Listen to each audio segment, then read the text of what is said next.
எல்லோருக்கும் வணக்கம். Krishna Geetha wisdom YouTube சேனலுக்கு உங்க எல்லோரையும் அன்போடு வரவேற்கிறேன். நீங்க என்னைக்காவது யோசிச்சு பார்த்திருக்கீங்களா, நாம ஏன் தினமும் இவ்வளோ கஷ்டப்படுறோம்? ஏன் இவ்வளோ மன அழுத்தத்துல, கவலையில, பதட்டத்துல ஓடிக்கிட்டே இருக்கோம்? நம்ம வாழ்க்கையில நாம சந்திக்கிற பாதி பிரச்சனைக்கு காரணம் வெளியில இருக்கிற உலகமா, இல்ல நம்ம வாயிலிருந்து வர்ற வார்த்தைகளும் நம்ம மண்டைக்குள்ள ஓடிக்கிட்டே இருக்கிற எண்ணங்களும் தானா? கொஞ்சம் யோசிச்சு பாருங்க. இன்னைக்கு நாம பார்க்க போற விஷயம் சாதாரணமான ஒண்ணு கிடையாது. பகவான் ஸ்ரீகிருஷ்ணர் மகாபாரத போர்க்களத்துல அர்ஜுனனுக்கு மட்டும் வழிகாட்டல. இன்னைக்கு வாழ்க்கையில ஜெயிக்க முடியாம மனசுக்குள்ள 1000 குழப்பங்களோட தவிச்சுக்கிட்டு இருக்கிற உங்களுக்கும் எனக்கும் தான் இந்த அஸ்திரத்தை கொடுத்திருக்காரு. அந்த அஸ்திரம் என்ன தெரியுமா? மௌனம். என்னப்பா மௌனமா? வாயை மூடிக்கிட்டு சும்மா உட்கார்ந்திருந்தா பிரச்சனையெல்லாம் தீந்துருமா அப்படின்னு நீங்க கேட்கலாம். ஆனா கிருஷ்ணர் சொல்ற மௌனம் அப்படிப்பட்டது கிடையாது. வாழ்க்கையில ஒரு கட்டத்துல நாம எல்லாருமே அர்ஜுனன் மாதிரி தான் ஆகிடுறோம். வயசு எதுவா வேணா இருக்கட்டும், 20 வயசோ 30 வயசோ இல்ல 50 வயசோ. பொறுப்புகள், குடும்பம், கடன், வேலை, எதிர்காலத்தை பத்தின பயம், நாம நேசிச்சவங்க காட்டுற வெறுப்பு, இது எல்லாம் சேர்ந்து நம்ம மண்டைக்குள்ள ஒரு மிகப்பெரிய புயலையே கிளப்பி விட்டுடுது இல்லையா? நாம எல்லாரையும் திருப்திப்படுத்தணும்னு நினைக்கிறோம். எல்லா கேள்விகளுக்கும் உடனே பதில் சொல்லி நம்மளை நிரூபிக்கணும்னு நினைக்கிறோம். எல்லாரையும் ஜெயிக்கணும்னு ஓடுறோம், மூச்சு வாங்க ஓடிக்கிட்டே இருக்கோம். ஆனா கடைசியில நம்ம கையில என்ன மிஞ்சுது? வெறும் ஏமாற்றமும் மன சோர்வும் மட்டும்தான். ஆனா கிருஷ்ணர் அர்ஜுனனோட தோள் மேல கை போட்டு அவனோட கண்ணை பார்த்து ரொம்ப அன்பா சொல்றாரு, பார்த்தா இங்க வா, வந்து அப்படி உட்காரு. இந்த உலகத்துல பெரிய சக்திங்கிறது நீ பேசுற பேச்சுல இல்ல, நீ காக்குற மௌனத்துல தான் இருக்குன்னு நீ முதல்ல புரியணும். மௌனம் அப்படின்னா என்னன்னு நாம முதல்ல சரியா புரிஞ்சுக்கணும். பெரும்பாலான மக்கள் என்ன நினைக்கிறாங்கன்னா, வாயை மூடிக்கிட்டு பேசாம இருக்கிறது தான் மௌனம்னு நினைக்கிறாங்க. ஆனா அது முற்றிலும் தப்பு. வெளியில நீங்க பேசாம அமைதியா உட்கார்ந்துருக்கீங்க, ஆனா உள்ளுக்குள்ள 1000 எண்ணங்கள் ஓடிக்கிட்டே இருக்கு. அவன் என்னை இப்படி பேசிட்டான், இவ என்னை ஏமாத்திட்டா, நாளைக்கு என்ன ஆக போகுதோ, என்னால இதை சமாளிக்க முடியுமா அப்படின்னு உள்ளுக்குள்ள பெரிய போரே நடந்துகிட்டு இருந்தா அதை எப்படிங்க மௌனம்னு சொல்ல முடியும்? அது அமைதி கிடையாது, அது மனசுக்குள்ள இருக்கிற எரிமலை. உண்மையான மௌனம் அப்படிங்கிறது என்ன தெரியுமா? வெளியில எவ்வளவு பெரிய புயல் அடிச்சாலும், எவ்வளவு பெரிய கலவரம் நடந்தாலும் உங்களோட மனசுக்குள்ள ஒரு சின்ன அலை கூட எழாம இருக்கணும். அதுதான் உண்மையான மௌனம். உங்க வாழ்க்கையில நீங்க எவ்வளவோ கசப்பான சம்பவங்களை கடந்து வந்திருப்பீங்க. யாரோ ஒருத்தர் உங்களை அசிங்கப்படுத்தியிருப்பாங்க, உங்களை மதிக்காம போயிருப்பாங்க, நீங்க உயிரா நினைச்ச ஒருத்தர் உங்களை விட்டு விலகி இருப்பாங்க. அந்த நினைவுகள் எல்லாம் இன்னைக்கும் உங்க மனசுக்குள்ள சத்தம் போட்டுக்கிட்டே இருக்கா இல்லையா? அந்த பழைய நினைவுகளும் கோபமும் உங்க உள்ளுக்குள்ள சண்டை போட்டுக்கிட்டே இருக்கு. முதல்ல அந்த சத்தங்கள் எல்லாம் கொஞ்சம் ஒதுக்கி வைங்க. உங்க மனசை உங்க கட்டுப்பாட்டுக்குள்ள கொண்டு வரணும். வெளியில இருக்கிற சத்தத்தை விட உங்க மனசுக்குள்ள ஓடுற இந்த இரைச்சலை நிறுத்துறது தான் வாழ்க்கையோட முதல் பெரிய பாடம். இதை மட்டும் நீங்க கத்துக்கிட்டீங்கன்னா இந்த உலகத்துல எந்த சண்டையும், எந்த பிரச்சனையும், எந்த டென்ஷனும் உங்களை எதுவுமே செய்ய முடியாது. உங்க மனசு எப்ப முழுமையா அமைதியாகுதோ அப்பதான் கிருஷ்ணரோட குரல் உங்க மனசுக்குள்ள கேட்க ஆரம்பிக்கும். இந்த இயற்கையோட அழகு, வாழ்க்கையோட உண்மையான அர்த்தம், நிம்மதி, இது எல்லாமே அந்த அமைதியில மட்டும்தான் ஒழிஞ்சிருக்கு. அதனால இன்னையிலிருந்து வெறும் வாயை மூடுறதோட நிறுத்தாம உங்களோட அதிகமான எண்ணங்களுக்கும் பிரேக் போட பழகிக்கோங்க. ஒரு நாளைக்கு குறைஞ்சது ஒரு அரை மணி நேரமாவது உங்களோட மனசுக்குள்ள எந்த சிந்தனையும் இல்லாம முழுமையா அமைதியா இருக்க முயற்சி பண்ணுங்க. அப்ப பாருங்க, உங்களோட வாழ்க்கையே மாற ஆரம்பிக்கும். ஆனா நாம ஏன் மௌனமா இருக்கணும்? நாம அமைதியா இருந்தா மத்தவங்க நம்மள கோழைன்னு நினைச்சிட மாட்டாங்களா? நாம பேசாம இருந்தா எதிராளி நம்மள தலைமையில ஏறி உட்கார்ந்து மிதிச்சிட மாட்டானா? கிருஷ்ணர் இதுக்கு என்ன பதில் சொல்றாரு தெரியுமா? அத அடுத்த பாகத்துல நம்ம வாழ்க்கையில பல நேரங்கள்ல நாம என்ன நினைக்கிறோம் தெரியுமா? உரக்க பேசினா, சத்தம் போட்டு வாதாடினா, எதிராளியை கத்தி முடக்கினா நாம ஜெயிச்சுட்டோன்னு நினைக்கிறோம். ஆனா அது எவ்வளவு பெரிய தப்பு தெரியுமா? நீங்க கொஞ்சம் யோசிச்சு பாருங்க. நீங்க எப்போதெல்லாம் கோபத்துல கத்தி பேசுறீங்களோ, எப்போதெல்லாம் தேவையில்லாம வாதாடுறீங்களோ, அன்னைக்கு நைட்டு தூங்க போறப்போ உங்களுக்குள்ள ஒரு விதமான சோர்வும் வெறுமையும் மட்டும்தான் மிஞ்சும். ஏன் அப்படி நடக்குது? ஏன்னா அதிகப்படியான பேச்சு உங்களோட ஆத்ம சக்தியையும் உடம்போட ஆற்றலையும் முற்றிலுமா உறிஞ்சி வெளியில தூக்கி போட்டுடும். கிருஷ்ணர் பார்த்தனை பார்த்து ரொம்ப கம்பீரமா சொல்றாரு, அர்ஜுனா, தேவையில்லாம பேசுற ஒவ்வொரு வார்த்தையும் உன்னோட உள் சக்தியை வீணடிக்குமே தவிர உன்னை ஒருபோதும் பலசாலியாக மாற்றாது. நீ எவ்வளவு அதிகமா பேசுறியோ அவ்வளவு உன்னோட பிராண சக்தி குறையும். அதே நேரம் நீ அமைதியா மௌனமா இருக்கும்போது அந்த சக்தி உன்னுக்குள்ளேயே சேமிக்கப்பட்டு உன்னை ஒரு மாபெரும் சக்தியா மாற்றும். உங்களுக்கு புரியற மாதிரி ஒரு நிஜ வாழ்க்கை உதாரணம் சொல்றேன் கேளுங்க. உங்க ஆபீஸ்லயோ இல்ல வீட்லயோ யாரோ ஒருத்தர் உங்ககிட்ட தேவையில்லாம வந்து கத்துறாங்க, உங்க மேல பாயிறாங்கன்னு வச்சுப்போம். அந்த இடத்துல நீங்களும் பதிலுக்கு கத்தி சண்டை போட்டா என்ன ஆகும்? பிரச்சனை பெருசாகும், 2 பேரோட பிபி ஏறும், மனசு நிம்மதி போகும். ஆனா அதே இடத்துல நீங்க நிதானமா உங்களோட கம்பீரமான மௌனத்தை ஆயுதமா எடுத்து பாருங்க.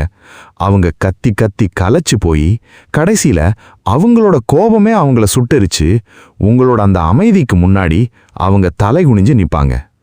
ஏன்னா சத்தத்திற்கு வெறும் காதுகளை கிழிக்கும் சக்தி மட்டும்தான் உண்டு. ஆனா மௌனத்திற்கு எதிராளியோட இதயத்தையே வெல்லும் மகத்தான சக்தி உண்டு. யோசிச்சு பாருங்க. உங்க வார்த்தைகள் முத்து போல இருக்கணும். தேவைப்படுற இடத்துல அளந்து நிறுத்து சரியான வார்த்தைகளை பேசணும். அப்படி இல்லையா, அமைதியா இருக்கிறது தான் இருக்கிறதுலயே சிறந்த தேர்வு. வாழ்க்கையில நீங்க ஒரு முதிர்ச்சியான மனிதனா மாறணும்னா பேச்சோட ஆடம்பரத்தை விட்டுட்டு மௌனத்தோட கம்பீரத்தை உங்களுக்குள்ள வளர்த்துக்கணும். மௌனம்ங்கிறது பலவீனம் கிடையாது. அது இந்த உலகத்தையே வெல்லக்கூடிய ஒரு மிகப்பெரிய அஸ்திரம். அதை சரியான நேரத்துல சரியான இடத்துல பயன்படுத்த தெரியணும். நம்ம வாழற இந்த நவீன உலகத்துல சோஷியல் மீடியா, ஃபோனு, தேவையில்லாத அரட்டைகள்னு எப்பவும் நாம ஏதோ ஒரு சத்தத்துல மூழ்கி போயிருக்கோம். இதனால தான் இன்னைக்கு மனுஷனுக்கு சின்ன சின்ன விஷயத்துக்கு கூட பொறுமை இல்லாம போயிடுச்சு, மன அழுத்தம் அதிகமாயிடுச்சு. கிருஷ்ணர் சொல்றாரு, யாருக்கு தன்னோட நாவையும் பேச்சையும் கட்டுப்படுத்த தெரியுதோ அவனால இந்த உலகத்துல எதையும் சாதிக்க முடியும். ஆனா பல பேருக்கு ஒரு மிகப்பெரிய கேள்வி இருக்கு. சார், எல்லாமே சரிதான், ஆனா எனக்கு கோபம் வரும்போது மட்டும் என்னால அமைதியா இருக்கவே முடியலையே. கோபத்துல நாக்கு தடிச்சு போகுது, வார்த்தை தடிக்குது, அதுக்கப்புறம் வருத்தப்படுறேன். இந்த கோபத்தை மௌனத்தால எப்படி கட்டுப்படுத்துறது? கோபம்ங்கிற தீய மௌனம்ங்கிற குளிர்ந்த நீரால எப்படி அணைக்கிறது? கிருஷ்ணர் அர்ஜுனனுக்கு கற்றுக் கொடுத்த அந்த ரகசிய அஸ்திரம் என்ன? அதை அடுத்த பாகத்துல விரிவா பார்ப்போம். நம்ம அன்றாட வாழ்க்கையில தினமும் சந்திக்கிற மிகப்பெரிய எதிரி எது தெரியுமா? வேற யாரும் கிடையாது, நமக்குள்ளேயே இருக்கிற அந்த அசுரத்தனமான கோபம்தான்.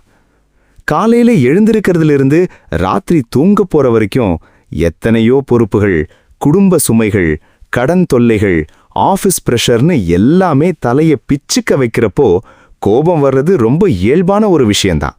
ஆனா அந்த கோபத்தோட வேகத்துல நாம பேசுற ஒரே ஒரு வார்த்தை பல வருஷமா பார்த்து பார்த்து கட்டின உறவுகளையே சுக்கு நூறா உடைச்சு போட்டுடும்.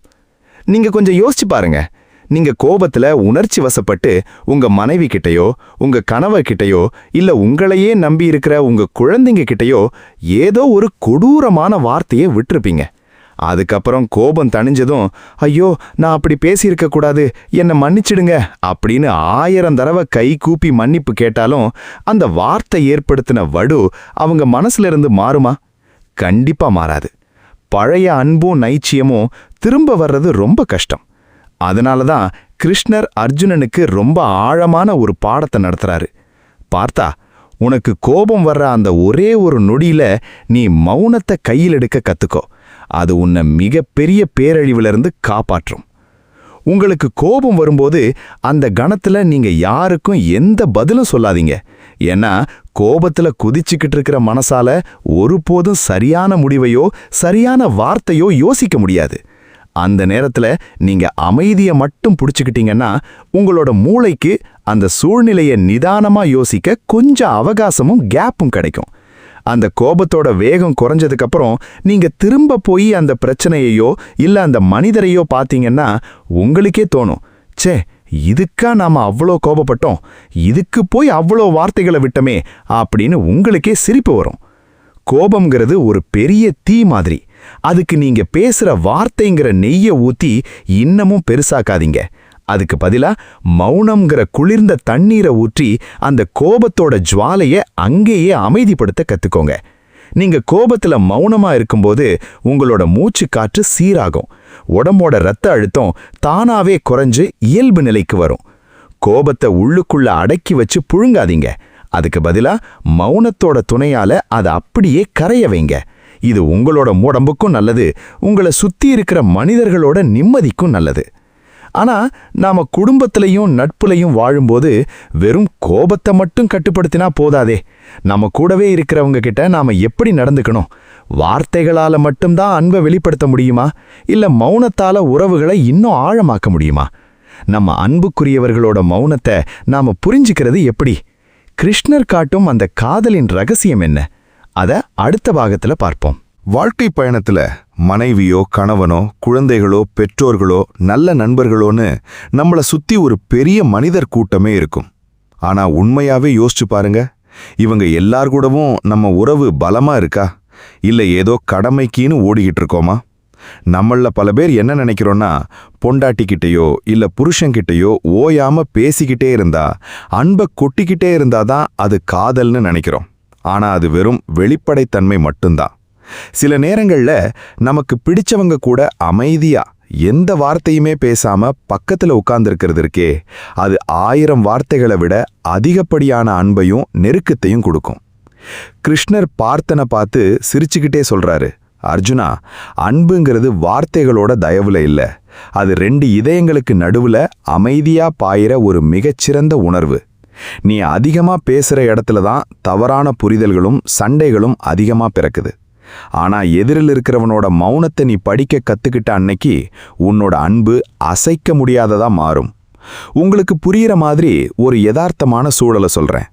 உங்க நண்பனோ இல்ல உங்க வாழ்க்கை துணையோ ஏதோ ஒரு பெரிய கவலையில ஆபீஸ் மன அழுத்தத்துல வீட்டிற்கு வர்றாங்கன்னு வச்சுப்போம். அந்த நேரத்துல அவங்க கிட்ட போய், ஏன் இப்படி இருக்க, என்ன ஆச்சு, நான் சொல்றத கேளு, நீ இப்படி பண்ணிருக்கணும் அப்படின்னு பெரிய தத்துவ உபதேசம் பண்ணாதீங்க. அவங்களுக்கு அப்போ தேவைப்படுறது உங்க தத்துவம் கிடையாது, உங்களுடைய அன்பான அமைதி. அவங்க பக்கத்துல அமைதியா போய் உட்காருங்க, அவங்க கைய அன்போடு பிடிச்சுக்கோங்க.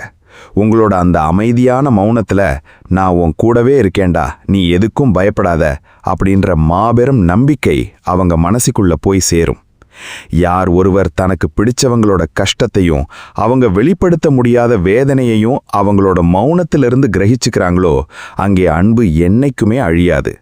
உங்க குடும்பத்துல உங்க நட்புல பேசுற ஆரவாரத்தை கொஞ்சம் குறைச்சு மௌனத்தோட ஆழத்தை அதிகப்படுத்துங்க. அப்ப பாருங்க, உங்களை நேசிக்கிறவங்களோட எண்ணிக்கையும் உங்க மேல மதிப்பும் நாளுக்கு நாள் தானாவே கூடும். சரி, மௌனத்தால மற்றவங்களோட உணர்வுகளை புரிஞ்சுக்கலாம், ஓகே. ஆனா நம்ம மனசுக்குள்ள இருக்கிற தவறுகளையும் குறைகளையும் நாம எப்படி கண்டுபிடிக்கிறது? நம்ம தவறுகளை மறைக்க நாம மத்தவங்க மேல பழி போடுறோமே, அத மௌனம் எப்படி வெளிச்சம் போட்டு காட்டும்? நம்மை நாமே செதுக்கிக்குள்ள கிருஷ்ணர் தரும் அந்த மாபெரும் கண்ணாடி என்ன? அத அடுத்த பாகத்துல பார்ப்போம். நம்ம வாழ்க்கையில நாம தினமும் அதிகமா செய்யற ஒரு விஷயம் என்ன தெரியுமா? மத்தவங்களோட குறைகளை தேடி பிடிச்சு விமர்சனம் பண்றதுதான். அவன் ஆபீஸ்ல சரியா வேலை செய்யல, இவ வீட்ல சரியா நடந்துக்கல, நம்ம கூட இருக்கிறவன் நம்ம மதிக்கல அப்படின்னு காலையில எழுந்திருக்கிறதுல இருந்து ராத்திரி தூங்க போற வரைக்கும் அடுத்தவங்கள பத்தி ஜட்ஜ் பண்ணியே நம்மளோட பொன்னான நேரத்தை வீணடிச்சுக்கிட்டு இருக்கோம். ஆனா நாம என்னைக்காவது நம்ம மனசுக்குள்ள எட்டி பார்த்திருக்கோமா? நம்ம கிட்ட என்னென்ன குறைகள் இருக்கு, நாம பண்ற தவறுகள் என்னென்னு என்னைக்காவது யோசிச்சிருக்கோமா? கண்டிப்பா யோசிச்சிருக்க மாட்டோம். ஏன்னா வெளியில இருக்கிற சத்தத்திலையும் மத்தவங்கள பத்தி பேசுற பேச்சிலையும் மூழ்கி இருக்கிற வரைக்கும் நம்ம மனசு நமக்குள்ள இருக்கிற தவறுகளை காட்டவே காட்டாது. கிருஷ்ணர் பார்த்தனை பார்த்து ரொம்ப ஆழமான ஒரு விஷயத்த சொல்றாரு. அர்ஜுனா, இந்த உலகத்துல உன்னோட குறைகளையும் பிழைகளையும் உனக்கு வெளிச்சம் போட்டு காட்டுறதுக்கு மௌனத்தை விட பெரிய கண்ணாடி வேற எதுவுமே கிடையாது. எப்போ நீ வெளி உலகத்தை பத்தி பேசுறதையும் அடுத்தவங்களை விமர்சனம் பண்றதையும் நிறுத்துறியோ, அப்போதான் உன்னோட ஆத்மா உன் கூட பேசவே ஆரம்பிக்கும். நீங்க அமைதியா மௌனமா ஒரு இடத்துல உட்கார்ந்து உங்களை நீங்களே சுய பரிசோதனை, செல்ஃப் இன்ட்ராஸ்பெக்ஷன் பண்ணி பாருங்க. உங்களோட மனசாட்சி உங்ககிட்ட நிதானமா பேசும். டேய், அன்னைக்கு நீ அந்த இடத்துல அப்படி நடந்திருக்க கூடாதுடா. உன்னோட சுயநலத்துக்காக நீ அவங்கள காயப்படுத்திட்ட. அன்னைக்கு நீ கோவத்துல பேசின வார்த்தை தப்புடா அப்படின்னு உங்களோட விவேகம் உங்களுக்குள்ள இருந்து உங்களை தட்டி கேட்கும். இந்த உண்மையான உணர்தல் இருக்கு பாத்தீங்களா?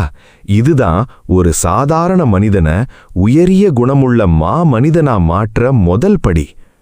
தவறு செய்யறது மனித இயல்புதான். ஆனா செஞ்ச தவற நேர்மையா ஒத்துக்கிட்டு அதை திருத்திக்கிறதுக்கு நமக்கு மௌனம் தேவைப்படுது. அனுபவங்கள் நிறைய பெற்ற பிறகும் அடுத்தவங்க மேல பழி போட்டுக்கிட்டே காலத்தை கடத்துறது எவ்வளவு பெரிய முட்டாள்தனம். இன்னையிலிருந்து நீங்க செய்ய வேண்டியது ரொம்ப எளிமையான ஒரு விஷயம்தான். தினமும் ஒரு 10 நிமிஷம் அமைதியா ஒரு இடத்துல உட்காருங்க. அன்னைக்கு நாள் முழுக்க நீங்க பேசின பேச்சு, செஞ்ச செயல்களை மனசுக்குள்ள ஓட விட்டு பாருங்க. உங்க தவறுகளை நீங்களே ஒத்துக்குங்க. அமைதியா அதை திருத்திக்க முயற்சி பண்ணுங்க. அடுத்தவங்கள மாத்த போறேன்னு நேரத்தை வீணடிக்காம மௌனத்தின் மூலமா உங்களை நீங்களே செதுக்கிக்கோங்க. சரி, நம்ம குறைகளை நாம திருத்திக்கிட்டோம். ஆனா வாழ்க்கையில ஏதோ ஒரு பெரிய பிசினஸ் முடிவோ குடும்பத்துல ஒரு முக்கியமான முடிவோ எடுக்கிறப்போ மனசு குழம்பி போய் பதட்டத்துல தவிக்கும்போது சரியான முடிவை எடுக்கிறது எப்படி? குழப்பமான சூழ்நிலையில தெளிவான வழியை காட்ட கிருஷ்ணர் தரும் அந்த ரகசிய அஸ்திரம் என்ன? அத அடுத்த பாகத்துல விரிவா பார்ப்போம். வாழ்க்கை பயணத்துல ஒவ்வொரு கட்டத்திலையும் நாம ஏதோ ஒரு முக்கியமான முடிவை எடுத்தாக வேண்டிய கட்டாயத்துல இருப்போம். அது பிசினஸ் சார்ந்த முடிவா இருக்கலாம், செய்யற வேலைய மாத்திர விஷயமா இருக்கலாம், இல்ல குடும்பத்துல எதிர்காலத்தை தீர்மானிக்கிற ஏதோ ஒரு பெரிய முடிவா இருக்கலாம். ஆனா அந்த நேரத்துல நம்ம மனசு எப்படி இருக்கும் தெரியுமா? 1008 குழப்பங்கள், பயம், பதட்டம்னு ஒரு மிகப்பெரிய புயலே அடிச்சுக்கிட்டு இருக்கோம். அந்த குழப்பமான சூழல்ல அவசரப்பட்டு இல்ல பயத்துல நாம எடுக்கிற ஒரே ஒரு தவறான முடிவு நம்மளோட மொத்த எதிர்காலத்தையுமே பாழ்படுத்திடும். அப்புறம் ஆயுசு முழுக்க உட்கார்ந்து வருத்தப்பட்டு ஒரு பிரயோஜனமும் இல்லை. அதனால தான் கிருஷ்ணர் அர்ஜுனனுக்கு போர்க்களத்துல வச்சு இந்த மாபெரும் வழிகாட்டுதலை தர்றாரு. பார்த்தா, மனசு குழப்பத்துல இருக்கும்போது சுத்தி இருக்கிறவங்க பேச்சை கேட்டு பதற்றத்துல எந்த முடிவும் எடுக்காத. எல்லாத்தையும் ஒதுக்கி வச்சுட்டு முதல்ல உன்னோட மனச மௌன நிலைக்கு கொண்டு வா. எப்போ உன்னை சுத்தி அமைதி ஆட்கொள்ளுதோ அப்போதான் உன்னோட புத்தி கூர்மையா வேலை செய்ய ஆரம்பிக்கும். கிருஷ்ணர் சொல்ற அந்த உவமைய கொஞ்சம் ஆழமா யோசிச்சு பாருங்க. ஒரு குளத்துல தண்ணி கலங்கி அலைகள் அடிச்சுக்கிட்டு இருக்கும்போது அந்த குளத்தோட அடியில இருக்கிற முத்துக்களோ கற்களோ நமக்கு கண்ணுக்கு தெரியுமா? கண்டிப்பா தெரியாது.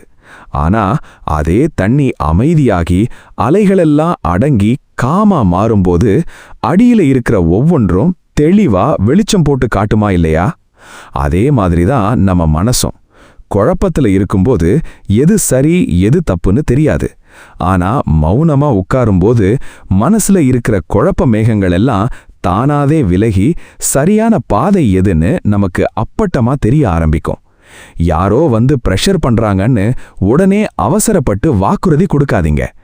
எனக்கு யோசிக்க கொஞ்சம் அவகாசம் வேணும்னு கம்பீரமா சொல்லிட்டு உங்க அறைக்குள்ள அமைதியா உட்கார்ந்து யோசிங்க. அந்த மௌனத்துல கிடைக்கிற தீர்க்கமான எண்ணங்களும் யோசனைகளும் தான் உங்களை வெற்றியை நோக்கி கூட்டிட்டு போகும். உங்க வாழ்க்கையில எந்த ஒரு பெரிய முடிவை எடுக்கிறதுக்கு முன்னாடியும் முதல்ல உங்களோட மனசை கம்ப்ளீட்டா சைலண்ட் ஆக்குங்க.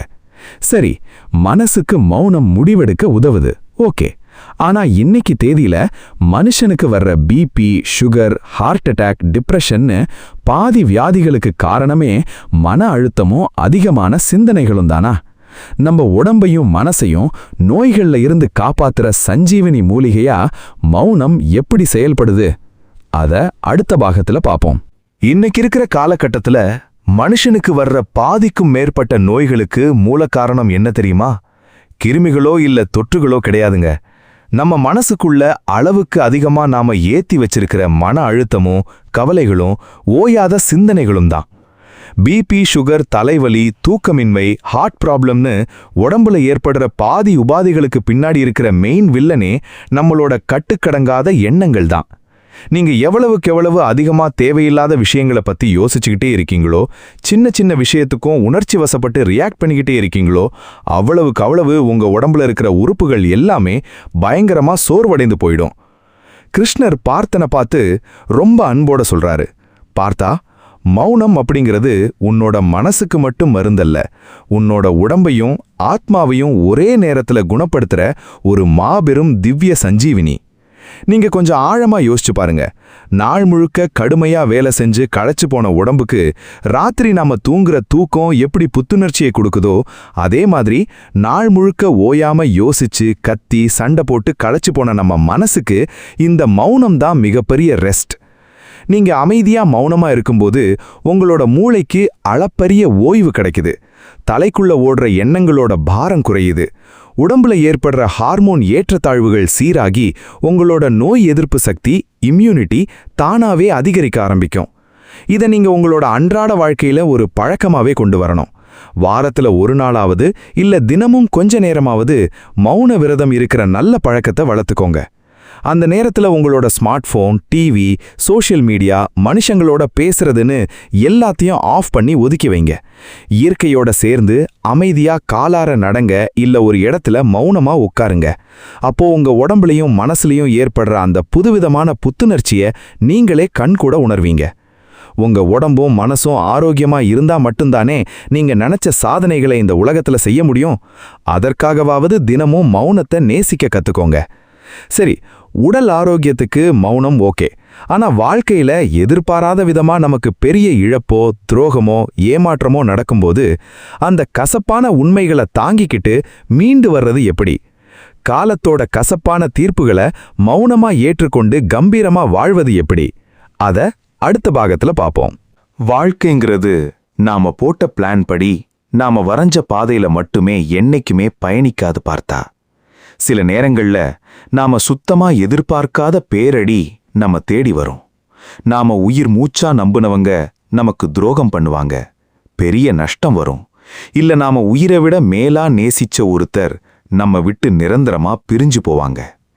அந்த மாதிரி நேரங்கள்ல கதறி அழுறது, சத்தம் போட்டு கத்துறது, இறைவனை தூற்றுறது, எனக்கு மட்டும் ஏன் இப்படி நடக்குது அப்படின்னு தலையில அடிச்சுக்கிட்டு புலம்புவது ஒரு சாதாரண மனிதனோட இயல்பான குணம்தான்.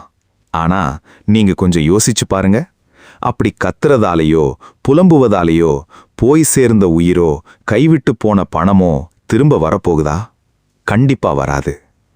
கிருஷ்ணர் அர்ஜுனனோட தோள் மேல கை போட்டு அவனோட கலங்குன கண்ணீரை துடைச்சுக்கிட்டே சொல்றாரு, அர்ஜுனா, இந்த இயற்கையோட விதிய, காலத்தோட சுழற்சிய யாராலையும் என்னைக்குமே மாற்ற முடியாது.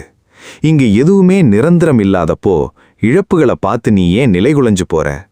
சுகம் வரும்போது எப்படி சிரிச்சு ஏத்துக்கிட்டியோ அதே மாதிரி கஷ்டம் வரும்போதும் ஒரு ஸ்தித பிரஜ்ஞர், அறிவுள்ள கம்பீரமான மனிதனா அமைதியா ஏத்துக்க கத்துக்கோ. அந்த கம்பீரமும் மன உறுதியும் வெளியில் இருக்கிற எந்த பொருளையும் வாங்க முடியாது. அது உனக்குள்ள இருக்கிற மௌனத்திலிருந்து மட்டும்தான் பிறக்கும். நடந்த கசப்பான சம்பவங்களை மௌனமா ஏற்றுக்கோங்க. இது விதியோட ஆட்டம். என்ன நடந்தாலும் சரி, நான் இதை தைரியமா எதிர்கொள்வேன் என்ற முதிர்ச்சி உங்களோட மௌனத்துல தான் பிறக்கும். வாழ்க்கையில எவ்வளவு பெரிய ஆதிக்கம் வந்தாலும் உடனே சோர்ந்து போயிடாதீங்க. கிருஷ்ணர் சொல்றாரு, பார்த்தா, நான் உன் கூடவே இருக்கேன்றத என்னைக்குமே மறந்துடாத. நீ மௌனமா சூழ்நிலைய கவனி. ஏன்னா காலம்தான் எல்லாத்துக்குமே சரியான நேரத்துல சரியான பதில சொல்லும். அந்த காலத்தோட பதிலுக்காக நீங்க அமைதியா பொறுமையா காத்திருக்க கத்துக்கணும். அதுதான் உண்மையான ஞானம். சரி, காலத்தோட தீர்ப்பை ஏத்துக்க மௌனம் உதவுது. ஆனா நம்ம மனசுக்குள்ள இருக்கிற இறைவனோட குரலை நாம எப்படி கேட்கறது? வெளியில கோயில் கோயிலா ஓடுற நாம நமக்குள்ளேயே இருக்கிற அந்த பரம்பொருளை அடைய கிருஷ்ணர் காட்டும் வழி என்ன? தியானத்தின் உச்சகட்டமான மௌன நிலை எது? அதை அடுத்த பாகத்துல பாப்போம். நாம தினமும் என்னென்னவோ பண்றோம். கோயில் கோயிலா போறோம், தீர்த்த யாத்திரை ஓடுறோம், விதவிதமான பூஜைகள் பண்றோம், உறக்க மந்திரங்களை ஜபிக்கிறோம். இது எல்லாம் நல்லதுதான், இல்லேன்னு சொல்லல. ஆனா உண்மையாவே யோசிச்சு பார்த்திருக்கீங்களா? ஆன்மீகம்னா என்ன? இறைவன் எங்க இருக்காரு? வெளியில எங்கெங்கேயோ காடுகள்லையோ மலைகள்லையோ பெரிய பெரிய மனித கூட்டத்துக்கு நடுவுலையோ மட்டும்தான் இறைவன் இருக்காரா? கிருஷ்ணர் பார்த்தனை பார்த்து ரொம்ப ஆழமான ஆத்மார்த்தமான புன்னகையோடு சொல்றாரு, பார்த்தா, இறைவனை காணணும்னா நீ பெரிய பெரிய மேடை பேச்சுகளை கேட்க வேண்டியதில்லை, பெரிய தபஸ்விகளா காடுகளுக்கு ஓட வேண்டியதில்லை. உன்னோட மனசுக்கு உள்ள இருக்கிற மௌனத்தின் ஆழத்துக்கு நீ இறங்குனா அங்கே பரமாத்மாவான என்னை நீ கண்டிப்பா தரிசிக்க முடியும். தியானம்னா என்ன தெரியுமா? அது மௌனத்தோட உச்சகட்ட நிலை. உங்க மனசுல ஓடுற எண்ணங்கள் எல்லாமே அடங்கி எந்த சிந்தனையும் இல்லாம முழுமையான சூன்யம் மட்டுமே மிஞ்சுதே, அதுதான் உண்மையான தெய்வீகம். அந்த நிலையில உங்களுக்கு கிடைக்கிற ஆனந்தமும் சாந்தியும் இந்த உலகத்துல கோடி ரூபாய் கொடுத்தாலும் கிடைக்கவே கிடைக்காது. நாம தினமும் வெளி உலக சத்தங்கள்ல மூழ்கி போய் நம்ம வாழ்க்கைய வீணடிச்சுக்கிட்டு இருக்கோம். பார்த்தா நான் உனக்கு உள்ளதா இருக்கேன், உன்னோட இதயத்தோட ஒவ்வொரு துடிப்பிலையும் நான் நீக்கமற நிறைஞ்சிருக்கேன். ஆனா நீ வெளியில இருக்கிற இரைச்சல்கள்ல மூழ்கி இருக்கிறதுனால என்னோட இந்த அமைதியான குரல் உனக்கு கேட்கவே மாட்டேங்குது அப்படின்னு கிருஷ்ணர் கலங்குறாரு. என்னைக்கு நீங்க வெளி உலக சத்தங்களை நிறுத்தி உங்களோட மனசுக்கு உள்ள முழுமையா மௌனமாகறீங்களோ அன்னைக்கு உங்களுக்கும் இறைவனுக்குமான அந்த பாலம் பலமா கட்டப்படும். அதுக்கப்புறம் உங்களை எந்த பயமும் எந்த கவலையும் தொடவே முடியாது. மௌனம்ங்கிறது வெறும் வார்த்தைகளை நிறுத்துறது மட்டுமில்ல, அது உங்க ஆத்மாவை பரமாத்மாவோட இணைக்கிற ஒரு மாபெரும் புனிதமான பாலம். சரி, இறைவனோட இணைகிற அளவுக்கு மௌனத்துக்கு சக்தி இருக்கு, ஓகே. ஆனா நம்ம மனசுக்குள்ள மறைஞ்சிருக்கிற அந்த மாபெரும் அரக்கன், நான் தான் எல்லாம், என்னாலதான் எல்லாமே நடக்குதுங்கிற அணுவளவு அகந்தைய இந்த மௌனம் எப்படி சுக்குநூறா உடைக்குது? வாழ்க்கையில மாபெரும் வெற்றியை அடைந்து இந்த உலகத்தையே வெல்லும் அந்த உச்சகட்ட ரகசியம் என்ன? வாருங்கள், கிளைமேக்ஸில் அதை முழுமையாக பார்ப்போம். வாழ்க்கையில நமக்கு கொஞ்சமா பணமோ அதிகாரமோ சமுதாயத்துல ஒரு நல்ல அந்தஸ்தோ வந்துட்டா போதும், நமக்குள்ள நமக்கே தெரியாம ஒரு விஷயம் தலைதூக்க ஆரம்பிக்கும். அது என்ன தெரியுமா? நான் அப்படிங்கிற அகந்தை தான். எல்லாத்தையும் நான் தான் செஞ்சேன், என்னால தான் இந்த குடும்பமே ஓடுது, நான் இல்லைன்னா இங்கு எதுவுமே நடக்காது அப்படின்னு ஒரு மிகப்பெரிய மாயையில நாம வாழ ஆரம்பிச்சிடுவோம். இந்த அணுவளவு அகந்தை தான் ஒரு மனுஷனோட அழிவுக்கு முதல் படியா மாறுதுங்கிறத நாம மறந்துடுறோம். கிருஷ்ணர் அர்ஜுனனை பார்த்து ரொம்ப கம்பீரமா அதே நேரம் கருணையோட சொல்றாரு, பார்த்தா நீ மௌனமா இந்த இயற்கைய உற்று நோக்கி பாரு. இந்த மாபெரும் பிரபஞ்சத்துக்கு முன்னாடி நீ எவ்வளவு சின்ன தூசிங்கிறது உனக்கு புரியும். நீங்க என்றைக்காவது யோசிச்சு பார்த்திருக்கீங்களா? இந்த உலகத்துல சூரியன் தினமும் விடிஞ்சு வெளிச்சம் தருது, ஆனா என்னைக்காவது நான் தான் இந்த உலகத்துக்கு வெளிச்சம் தர்றேன்னு தம்பட்டம் அடிச்சிருக்கா?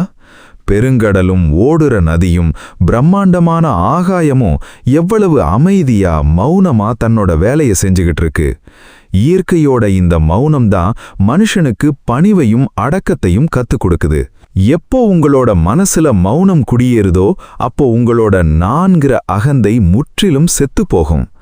எல்லாமே இறைவனின் விருப்பப்படிதான் நடக்குது, நாம வெறும் கருவிதாங்கிற அந்த மாபெரும் உண்மை உங்களுக்குள்ள விழிச்சுக்கும்.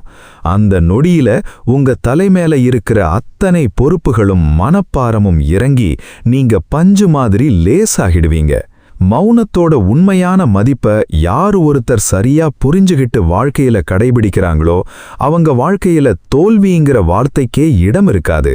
இனிமே உங்க வாழ்க்கையில எந்த புயல் வந்தாலும், இந்த உலகமே உங்களுக்கு எதிரா நின்னாலும் பதட்டப்பட்டு வார்த்தை போருக்கு இறங்காதீங்க. கண்ண மூடி உங்களுக்குள்ள மௌனமா இருங்க. அந்த நிசப்தத்துல கிருஷ்ணரோட திவ்யமான சாநித்தியத்தை நீங்க உணர்வீங்க. உங்களோட ஒவ்வொரு அடியிலும் உங்களோட அமைதியான பிரார்த்தனையிலும் கிருஷ்ணர் உங்க கூடவே இருப்பார். புறப்படுங்கள் பார்த்தா, உங்களோட ஆத்மார்த்தமான மௌனமே இந்த உலகத்தை வெல்லும் மாபெரும் விதியை உங்களுக்கு காட்டும். இந்த மௌனத்தின் மகத்துவமும் கிருஷ்ணர் காட்டிய வாழ்க்கை பாடமும் உங்களோட மனசை தொட்டிருந்தா மறக்காம இந்த வீடியோவுக்கு ஒரு லைக் பண்ணுங்க. உங்க நண்பர்களுக்கும் குடும்பத்தினருக்கும் ஷேர் பண்ணி இந்த ஞான ஒளியை எல்லார்ட்டையும் கொண்டு போய் சேருங்க. இது போன்ற ஆழமான வாழ்க்கையை மாற்றக்கூடிய ஆன்மீக கருத்துகளையும் வாழ்வியல் வழிகாட்டல்களையும் தொடர்ந்து தெரிஞ்சுக்க இப்போதே நம்ம கிருஷ்ணா கீதா விஸ்டம் யூடியூப் சேனலுக்கு சப்ஸ்கிரைப் பண்ணிக்கோங்க. மறக்காம கீழே இருக்கிற கமெண்ட் பாக்ஸ்ல ஜெய் ஸ்ரீ கிருஷ்ணா அப்படின்னு டைப் பண்ணி உங்களோட அன்பை வெளிப்படுத்துங்க. எல்லோருக்கும் என்னோட மனமார்ந்த நன்றிகள். ஜெய் ஸ்ரீ கிருஷ்ணா.